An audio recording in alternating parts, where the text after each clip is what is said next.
Hello, hello. Good morning, namaste. Good morning, namaste. Mobile down गरेको है यो चाहिँ मोबिल सर्भिसिङ गर्नुपर्छ गाडीको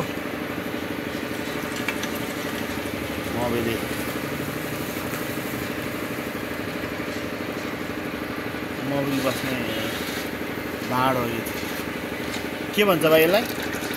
के भन्छ चेम्बर ए चेम्बर भनेको चाहिँ यही हो है गाइजहरु यता छ मोबिल फिल्टर अब यो मोबिल चाहिँ अब कमै भइसकेको थियो त्यही भएर चेन्ज गर्नु लागेको आज चाहिँ ग्यारेजमा मोबिल फिल्टर पनि खोल्दै छौं ल हेर्नु होला यो मोबिल फिल्टर भन्छ है यसलाई चाहिँ मोबिल चेन्ज गरेर यो फिल्टर पनि चेन्ज गर्नुपर्छ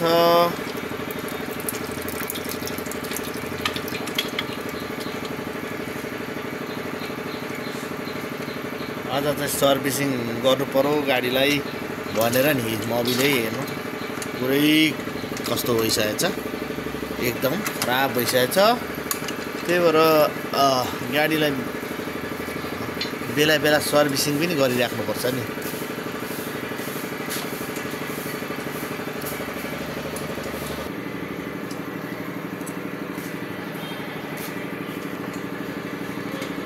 ब्रेक सुल त ठिकै छ यार ब्रेक अलिक कम लाग्छ के भएर हो त्यस्तो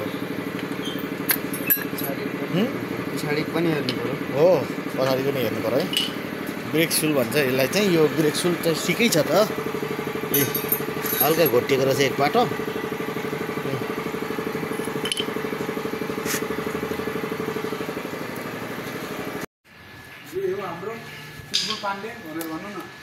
ल यो मोबिल चाहिँ यसरी हाल्नुपर्छ है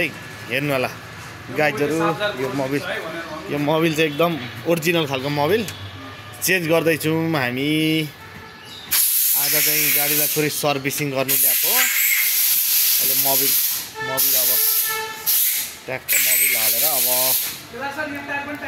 चेक गरेर कति लिटर लाग्छ यो गाडी 3 लिटरै हो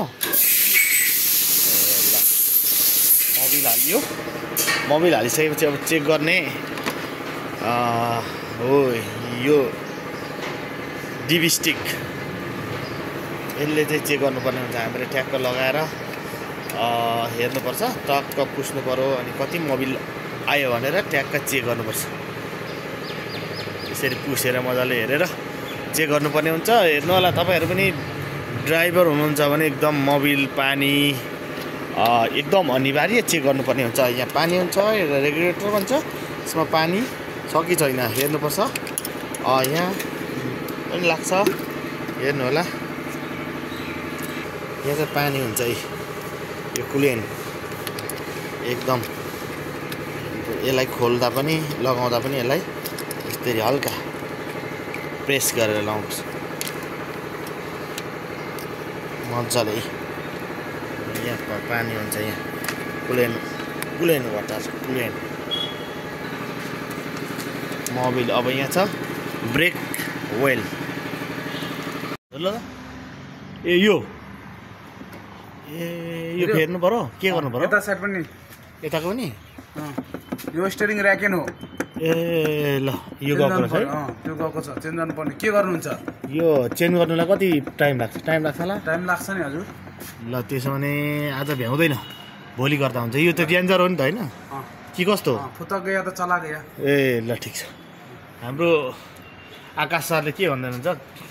दामी कुरा भन्छ न यो चाहिँ अलिकति डेन्जर भएछ यो गएको रहेछ त्यही भएर स्टियरिङ र्याकेनहरु जाँदाखेरि स्टियरिङ र्याकेन बल जोइन जाँदाखेरि चेन्ज गर्नु बरु बुस जाँदा चाहिँ फरक पर्दैन गुडुङ आवाज आएको छ के कारणले यही कारणले हैन हो ल ठिक छ भाइ के लेखेको